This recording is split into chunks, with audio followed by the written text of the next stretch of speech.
정부가 6.19 부동산 대책을 내놓은 지 한 달 보름 만인 오늘 추가 부동산 대책을 발표했는데요.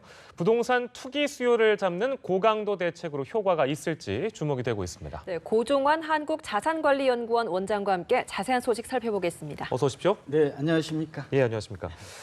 전체적인 설명은 앞서서 김종성 기자가 해줬는데요. 일단 오늘 발표한 추가 부동산 대책을 큰 골자만 좀 쉽게 설명을 해주십시오. 네, 그렇죠. 네 가지로 좀 요약이 될 것 같아요. 예. 우선 투기 수요 차단을 위해서 투기 가열 지구와 예. 투기 지역이 동시에 중복 지정됐습니다. 네. 이 동시에 중복 지정된 예는 사실은 많지 않습니다. 아. 그만큼 정부의 투기를 잡기 위한 부동산 시장을 안정시키기 위한 그런 의지가 예. 정책적 의지가 강하다라는 걸 읽을 수가 있을 것 같고요. 예. 두 번째는 실수요자의 중심 시장으로 이제 시장을 좀 안정적으로 유도하려는 그런 의지가 강한 것 같습니다. 예. 그러니까 뭐 양도소득세, 특히 다주택자의 양도소득세를 강화하고 예. 우리가 양도세 1가구 1주택 비과세 요건이라고 있잖아요. 지금 2년 거주만 하면 비과세 됐거든요. 예. 보유만 하면. 예. 근데 이걸 거주 조건이 좀 강화되고 있고 또 양도소득세도 40%에서 최대 이제 20%로 중과가 이루어지고 있거든요. 예. 아무래도 이제 다주택자의 투기 소요를 억제하는데 예. 포커싱이 있다라고 볼 수가 있고 그런 가운데도 이제 실수요자 서민을 위한 이런 공급 확대 정책도 일부 포함이 되어 있어요. 예. 한 17만 가구의 공적 임대 공급을 한다든지 이미 나온 얘기입니다만 예. 신혼 희망타운이라고 그래가지고 예. 이걸 또 5만 가구를 좀 공급한다든지 이런 것도 있고요. 그리고 실수요자를 위해서는 이제 청약제도 1순위 요건을 좀 강화합니다. 예. 수도권은 뭐 1년이면 1순위 자격이 되었었는데 이것 때문에 굉장히 청약자가 늘어났고 과열된 원인이 된 거거든요. 네. 지방은 6개월인데 이게 이제 수도권은 2년으로 지방은 1년으로 강화가 되고 지방도 이제 분양권 전매가 좀 제한이 강화되고 오피스텔 과열이었잖아요. 예. 밤샘 줄 이런 오피스텔도 이제 인터넷으로 이런 것들이 이제 개선되는 크게 네 가지가 주요 핵심 내용이다라고 볼 수 있죠. 네. 초반에 가장 먼저 지금 투기 과열 지구랑 투기 지역을 중복 지정한 게 주목되는 점이다라고 이야기를 해주셨는데 네. 먼저 궁금한 게요. 이 투기 과열 지구와 투기 지역은 좀 어떻게 구분이 되는 건가요? 좀 헷갈리죠. 예. 같은 투기자가 들어가고 우선 투기 과열 지구는 서울 전 지역에 해당이 된다는 점 네. 이거 굉장히 중요한 포인트고요. 과천 세종시가 되고 이제 투기 지역은 강남 4구와 일부 이제 강북도 포함이 됐죠. 세종시하고 이 차이점은 크게 두 가지로 보입니다. 예. 우선 투기 과열 지구는 청약제도 아까 말씀드렸잖아요. 예. 1순위 자격을 강화한다든지 전매 제한을 강화한다든지 예. 이런 것들이 주로 투기 과열 지구에 해당이 됩니다. 투기 지역은 주로 양도세와 관련이 있습니다. 아까 이 다주택자 양도세 중과라든지 네. 앞으로 분양권 전매를 하게 되면 50%의 양도세율을 좀 매긴다든지 예. 이런 것들이 지금 여기에 해당이 되는 것이죠. 예. 그래서 하나는 이제 투기 지역은 세금 중과와 관련이 있다. 예. 이제 투기 과열 지구는 전매 제한이나 청약 제도 관련과 관련이 높다. 그리고 이제 금융 DTI, LTV가 지금 강화됐거든요. 예. 이 두 개 지역에 대해서는 금융 규제도 한꺼번에 적용이 되죠. 그러니까 LTV, DTI를 현재 60%에서 예. 20%, 이제 40%로 그러니까 은행으로부터 돈을 빌려서 주택을 구매하기가 그만큼 힘들어졌다. 이렇게 이해하시면 될 것 같아요. 그럼 이게 지금 투기 지역이랑 투기 과열 지구로 중복 지정된다라는 것은 청약이나 전매 제한 그리고 양도세, 세금과 관련된 것 두 개 다 지금 제한을 받게 된다. 이렇게 이해하면 되는 그럼요. 쉽게. 네, 그렇죠. 그래서 이번에 나온 대책의 특징이 이제 두 가지인데요. 하나는 우리 전문가의 예상 수준을 훨씬 뛰어넘는 상회하는 고강도 종합 대책이 나왔어요. 예. 예상보다도 예. 우리는 당초에 강남 4구 정도 될 것이다. 우리 연합뉴스도 그런 분석이 좀 예. 전문가 분석이 우세했거든요. 예. 근데 이게 이제 그걸 좀 뛰어넘는다고 좀 볼 수가 있죠. 그리고 대책 내용이 종합 대책이에요. 고강도. 그러니까 고강도를 넘어서 초고강도 대책이 포함되어 있는데 잠깐 설명을 드리면 예. 이제 이해를 돕기 위해서 우리가 예.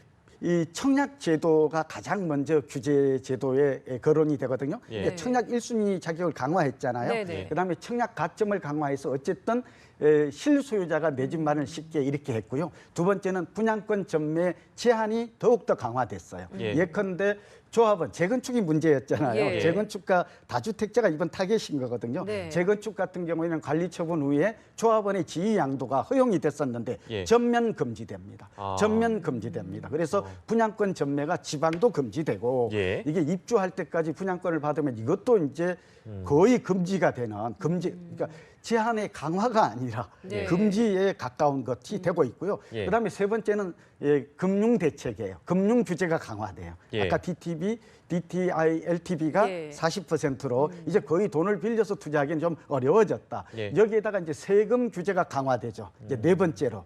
이렇게 되어 있어서 예. 아까 제가 청약 제도 강화부터 시작해서 예. 분양권 전매 제한, 예. 세금, 그다음에 금융 규제 이런 것들이 총 동원이 되고 있는 거거든요. 예. 그렇게 된다면 그만큼 이 정책의 효과는 클 것이다. 이 결론부터 좀 말씀드리면 저는 강남권을 비롯한 이런 지역들은 직계탄을 맞을 것 같아요. 예. 재건축을 위해 상승은 어려울 것 같고 예. 그다음에 서울 전역도 어느 정도 영향이 올 것 같은데 문제는 단기적인 파급 효과는 분명히 나타날 것입니다. 예. 투기 수요가 차단이 되기 때문에 예. 한 30-40% 있기 때문에 예. 그러나 강남을 제외한 다른 지역들 여기 투기 지역과 투기 가열 지구 이외의 지역은 의외로 실수요자들이 선호하는 지역을 중심으로 예. 풍선 효과도 나타날 가능성이 높고 오히려 4, 5년 후에는 우리가 스프링 효과라고 그래서 예. 누르면 누를수록 반동하는 힘이 커지죠. 예. 시간이 지날 때 더 튀어오르는 이게 과거의 학습 효과예요. 예, 이런 것들도 우리는 동시에 살펴봐야 할 것으로 보입니다. 네, 예. 길게 좀 전망까지 해주셨는데요. 일단 뭐 효과가 단기적으로는 있을 수 있으나 스프링 효과까지 나타날 수 있다까지 네. 저희가 들었습니다. 근데 그 지역 얘기를 해보면 그 아까 저희가 투기 과열지구, 투기 지역 얘기하면서 거기 그 교집합이 있습니다. 그러니까 강남 4구와 세종시인데요. 그렇죠. 이거를 보면 이 지역을 보면 그러니까 정부는 이쪽 지역 집값은 확실히 잡겠다. 네. 투기 제한하겠다. 이런 메시지로 봐야 되겠네요. 그렇죠. 그러니까 투기 수요를 잡고 예. 시장을 안정시키겠다. 이게 이번 대책의 목적이죠. 예. 특히 그 배경에 이제 세 가지가 있는 것이죠. 하나는 재건축이 있고 예. 분양 시장이 과열됐고 이제 이렇게 보는 거잖아요. 그다음에 예. 다주택자가 갭 투자를 했고 예. 그래서 돈줄을 막아야 되겠다. 그러니까 이 세금과 금융 규제 대책이 한꺼번에 이번에 강화되었다. 뭐 DSR이 안 나오고 분양가 상한제라든지 전월세 상한제 이 정도가 빠졌을 뿐이지 남은 예. 거의 다 총망라돼서 나왔다고 볼 수 있고 예. 앵커께서 말씀하신 대로 투기 과열지구와 투기 지역이 교집합 동시에 적용되는 지역은 어쨌든 투기 수요뿐만 아니라 예. 이러한 투자 심리가 위축됨에 따라서 거래가 감소하고 네. 가격이 하락할 가능성은 커졌다. 예. 다만 이게 근본적으로 안정될 것인가 하는 문제는 또 다시 따져봐야 되겠죠. 예. 지금 야당을 포함해서 이번 이 대책들에 대해서 부정적으로 보는 시각에서는 이게 과거 노무현 참여정부 시절의 전철을 밟지 않겠느냐라는 시각이 있습니다. 원장님께서 보시기에는 이번 이 대책들이 과거 정부와 비교했을 때는 좀 노무현 정부와 비교했을 때는 좀 어떻습니까? 네, 좀 닮은 점도 있고 다른 예. 점도 있는 것 같아요. 우선 좀 시장의 흐름을 보면 그때와 딱 닮았어요. 그러니까 한 달에 막 1억씩 재건축이 뛰는 걸 보면 예. 이때도 제가 정부 정책위원을 하고 이랬었는데 예. 지금 와서 그 유사한 현상이 반복되고 네. 있다라는 예. 것이고 두 번째는 그때의 그 노무현 정부나 지금 문재인 정부가 부동산 시장의 과열을 바라보는 근본 원인이 투기적 가수요 때문이다. 이런 예. 진단도 굉장히 유사해요. 다만 다른 점은 예. 그때 학습 효과가 정책도 이제 정교해졌어요. 예. 그때 좀 실패했다 이런 얘기가 많았잖아요. 제대로 예. 보질 못했다. 예, 이런 뭐 얘기인 20차례 넘는 대책이 나왔음에도 불구하고 예. 계속 시장은 올라갔거든요. 그렇죠. 그러니까 대통령께서도 그때 부동산 정책이 실패했다 뭐 이런 고백도 할 정도였는데 예. 그러나 이번에는 좀 다른 점은 정책이 매우 정교해졌고 예. 그다음에 속도가 빨라졌어요. 고강도 대책이 나왔단 말이죠. 이건 예. 저는 잘한 거라고 봅니다. 네. 왜냐하면 이렇게 찔끔찔끔 대책을 내놓음으로써 내성만 키우고 시장도 잡지 못했다는 그런 그때 평가가 많았었는데 예. 이번에는 그냥 두 번째 나왔잖아요. 6.19 예. 대책위에서 상당히 강도 있는 대책이 나옴으로 해서 예. 시장에 주는 충격, 안정 효과, 그 파급 효과는 좀 긍정적인 효과는 클 것으로 그렇게 기대가 됩니다. 다만 좀 아쉬움이 있다면 예. 그때나 지금 투기 수요만 잡으면 수요가 시장에 가라앉을 것인가 하는 것인데 예. 제가 볼 때는 집값이 오르는 원인 배경을 좀 생각해 보면 저금리와 가인 유동성이 있는 것이고 네. 특히 강남 같은 데는 수요 초과 지역이에요. 예. 왜냐하면 투기 수요뿐만 아니라 장기적으로 투자하려는 수요가 꽤 많아요. 그러니까 저금리를 틈타서 여유 자금으로 5년 이상 장기 투자하려는 사람들도 꽤 많단 말이죠. 네. 또 내 집 마련 수요를 근데 이런 쪽의 수요를 근본적으로 억제하는 데는 한계가 있고 예. 또 공급이 뒤따라주지 않으면 시장 원리에 따라서 예. 결국 언젠가는 집값이 다시 튀어오를 수 있다. 이런 점에 대해서는 좀 대책도 보완할 점도 있지 않을까 예. 보고 있습니다. 집값을 잡는 데는 굉장히 복합적인 원인들이 있기 때문에 그거를 잡는 데는 굉장히 장기간 좀 지켜봐야 된다라는 말씀으로 들리는데요. 네. 저희가 이제 얘기한 거는 투기 심리, 투기를 막고 규제하는 것도 물론 중요하지만 저희가 가장 중요하게 또 봐야 되는 건 진짜 집이 필요한 사람들, 실제 네. 거주할 사람, 실수요자들을 위한 정책이라고 보세요? 어떻게 보십니까? 그렇죠. 이번에 다행인 점은 그래도 실수요자 보호를 위한 정책들이 좀 나왔어요. 예. 근데 이 정책은 새로운 건 아니고 예. 문재인 대통령께서 그전부터 주거복지 차원의 예. 공공임대인데 좀 아쉬운 점은 저는 이 투트랙으로 갈 필요가 있을 것 같아요. 앵커께서 좋은 질문 하셔서 그런데 왜냐하면 투기적 가수요는 반드시 잡아야죠. 근데 투기적 수요와 실수요를 구분하기가 어려워요. 지금 정부는 본래 이제 투기적 수요의 개념은 단기 시세 차익을 노린 투자다. 이렇게 경제학에서는 정의가 돼 있거든요. 예. 그러나 이제 이 정부가 바라보는 투기, 이 주택이 여러 개 있고 예, 예. 두 번째는 거주를 하지 않으면 예. 일단은 투기 수요로 보는 것 같아요. 예, 그런 점은 좀 차이가 있는 것 같아서 예. 저는 신혼부부 있죠. 지금 집을 사는 사람들은 20, 30대가 많아요. 통계를 보면. 예. 예. 그런데 이 사람들이 집을 많이 샀기 때문에 집값이 오른 원인이 됐죠. 예. 실제로 30몇 프로 증가가 했으니까. 예. 그런데 이분들은 사실은 전세난 때문에 집을 산 거거든요. 예. 그러니까 결론이 뭔가 20, 30대, 30, 40대 무주택자가 예. 집을 사는 행위에 대해서는 예. 이런 것들은 투기로 볼 게 아니라 오히려 내 집 마련을 위한 장기적인 주거 복지, 주거 안정 차원에서 예. 장려를 해야 되는 거거든요. 예컨대 장기 저리의 주택자금 제도를 더욱더 확정해서 예. 생애 최초 주택이나 디딤돌 대출 정책 금융을 확대할 필요가 있는데 예, 예. 이번에 그런 대책은 좀 빠졌어요. 예, 투기 수요에 억제해 있다는 건 좀 아쉬운 대목이죠. 예. 실수요자 중심으로 한 정책들은 좀 보완할 필요가 있고 추가적으로 나왔으면 좋겠다라고 이렇게 정리를 하겠습니다. 네. 근데요, 그 연구 결과가 하나 있어서 이것 좀 보고 넘어갈게요. 2017 한국 부자 보고서 KB 금융경영연구소가 발표한 내용입니다. 네. 부자들은 부동산 투자를 가장 선호하는데 경기 침체가 지속할 시에는 부동산을 처분하겠다는 응답이 전체 중에 20.2%에 그치고 네. 부동산 투자를 그러니까 계속하겠다 이런 응답이 그러니까 많았다고 하거든요. 네. 이런 연구 결과를 보면 실제로 이번 대책 이후에도 이런 대책이 효과가 없진 않을까라는 의문을 가지시는 분들이 계실 것 같아요. 좋은 질문이죠. 연결해서 볼 필요가 있죠. 예. 이제 이렇게 부동산 경기가 왜 과열되어 있나 그 배경에는 방금 말씀하신 앵커께서 예. 그러한 그 투자 심리 계획이 잡혀 있단 말이죠. 예. 예컨대 지금 여기 조사 결과를 보면 1순위가 재건축으로 나와요. 아. 2순위가 꼬마 빌딩으로 나오고요. 수익형 예. 부동산. 3순위가 토지 임야로 나오는 거거든요. 이거 굉장히 그러니까 주식이나 채권보다는 부동산을 통해서 앞으로 자산을 늘리겠다고 하는 예. 부자들의 계획이 담겨 있어요. 예, 예. 이 시사하는 바가 굉장히 크죠. 네. 무슨 얘기인가? 결국 이런 사람들의 계획이 수정되지 않는 한, 예. 자산 투자 계획이 수정되지 않는 한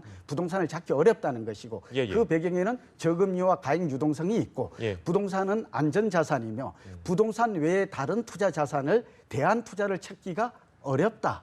이런 것들도 지금 집값과 부동산이 상승하는 배경인데 예. 정부는 그냥 다짜고짜 그냥 투기 수요 때문에 집을 많이 산 것 때문에 집값이 올랐다라고 지금 진단하고 있고 거기에 대한 해법을 내놓고 있어서 예. 이런 것들은 시장과 정책이 다소 좀 엇박자가 아닌가. 이 정책도 다소 좀 보완될 필요성이 있지 않을까. 예. 그리고 다시 내년 봄쯤에는 단기적으로는 안정될 것 같아요. 예, 예. 다시 집값이 다시 재반등, 재상승 가능성도 열려 있다. 예. 그러면 물론 이제 정부도 아까 김동연 부처님가 말씀했지만 추가 대책이 DSR이라든지 네네. 분양가 상한제, 전월세 상한제와 같은 초강력 규제가 기다리고 있겠죠. 예. 이런 예. 것들이 이제 경고 효과가 있음에도 불구하고 이번 대책만으로 시장이 중장기적으로 근본적으로 안정될 것이다. 예. 또 내릴 것이다. 이런 예단은 좀 미지수, 불확실하다고 볼 수 있겠습니다. 네.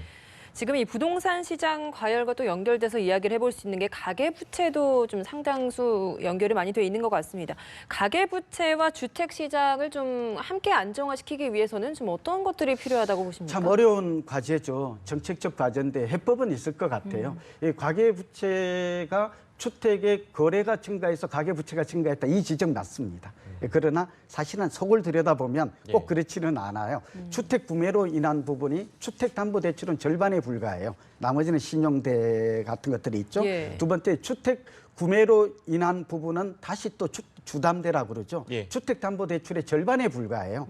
그래서 주택 구매 거래가 줄어들면 아무래도 이제 주택담보대출 여기 가계부채가 증가하는 속도는 완화되겠죠. 예. 그러나 또 하나 살펴볼 것은 주택담보대출은 연체율이 거의 10분의 1에 굉장히 낮아요. 부실화 위험이 적어요. 예. 그다음에 주택 구매로 인한 것 중에서도 앞서 제가 잠깐 말씀드렸지만 네. 실수요자, 예를 들면 20, 30대, 30, 40대 신혼부부 젊은 층들이 내 집 마련하는 이것조차도 여기에 포함되어 있는 거거든요. 예. 근데 이거는 부실화 위험도 적고 이 사람들은 단기 시세 차익 목적이 아니에요. 예, 살기 그래서 위한 저희 목적이죠. 얘기는 이런 분들은 국민주택기금 같은 것들을 예. 따로 좀 늘려서 가계 부채와 별도로 관리할 필요가 있어요. 그러니까 가계 부채에 포함시킬 게 아니라 예. 정책금융은 그러니까 30년 만기 장기 저리 융자를 해준 경우에는 예, 또 예. 실수요자, 생애 최초 주택 구입자 같은 경우에는 네. 국가 부채로 관리를 공적기금에서 관리를 하게 된다면 예. 이 문제를 해결하는 근본 해법이 되지 않을까. 그래서 이제 정부도 실수요자와 투기수요, 예. 그다음에 우리가 젊은층과 고령층 같은 경우에는 주택연금으로 노후를 대비하는 사람이 많아지잖아요. 예. 이런 실수요자에 대한 장기 보호 정책, 예. 노후 대책, 예. 그다음에 주거 안정 이런 대책들도 같이 시행이 되어야 이 정책의 효과가 예. 극대화되지 않을까. 한 가지 또 우려하는 점은 전세는 아니에요. 예. 여기서 지금 정책이 보완이 안 되고 있는데 무슨 얘기냐면 매매 시장이 가라앉게 되면 전세 시장이 단기적으로 들썩일 가능성이 많아요. 예. 지금은 전세가 안정돼 있거든요. 예. 왜냐하면 집을 사야 될 사람이 집을 안 사고 전월세 주지 않거든요. 머무르거든요. 재전세가 늘어나거든요. 예. 그렇게 되면 결국은 공급이 뒷받침되지 않으면 수급에 의해서 예. 전월세가 들썩일 가능성이 몹시 높다. 예. 그렇다 그러면 제가 실수요자 못지않게 임대주택 사업자, 주택 임대 사업자 있죠. 예, 예. 이런 분들에 대해서는 세제 금융상의 혜택을 좀 계속해서 늘려줄 이런 투트랙 제도가 훨씬 정책의 효과성을 높이지 않을까 생각됩니다. 대상에 따라서 또 여러 정책들이 나올 수 있을 텐데요. 네. 좀 지켜볼 필요가 있는 것 같습니다. 6.19 부동산 대책 이후에 나온 파리 부동산 대책, 오늘 고종환 한국자산관리연구원장과 함께했습니다. 고맙습니다. 네, 감사합니다. 예.